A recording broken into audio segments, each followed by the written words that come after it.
সবাইকে অনুরোধ করছি, যদি আমার ভিডিওটা ভালো লাগে তাহলে অবশ্যই আমার চ্যানেলটি আপনারা সবাই সাবস্ক্রাইব করবেন। তো সকালবেলা গরুর ঘরে আমরা যে সকল কাজ করে থাকি, প্রথমেই গরুর ঘরটা ভালোভাবে পরিষ্কার করি এবং পরিষ্কার করা হয়ে গেলে পরে আমরা গরুকে দানাদার খাদ্য খেতে দিই। তো কি কি দানাদার দেই তো এখন বলছি।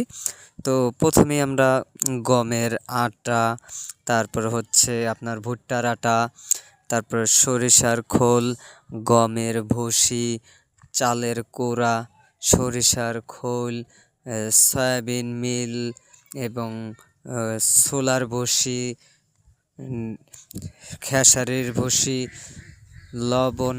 তো এই সব একসাথে মিক্স করে আমরা গরুকে খাওয়াই। তো এতে গরুর ওয়েটটা খুব ভালো আসে এবং খুব তাড়াতাড়ি ওজন বৃদ্ধি পায়। তো আমি আগে থেকে খাওয়াইতাম, এখনও খাওয়াচ্ছি। তো আপনারা যারা গরু পালন করেন বা করবেন তারা এই সকল খাদ্য খাওয়াতে পারেন। যদি ঠিকমতো যত্ন করতে পারেন তাহলে অবশ্যই আপনারা গরু পালন করে এবং গরুর খামার করে লাভবান হতে পারবেন। সবাই আমার জন্য দোয়া করবেন। ভালো থাকবেন।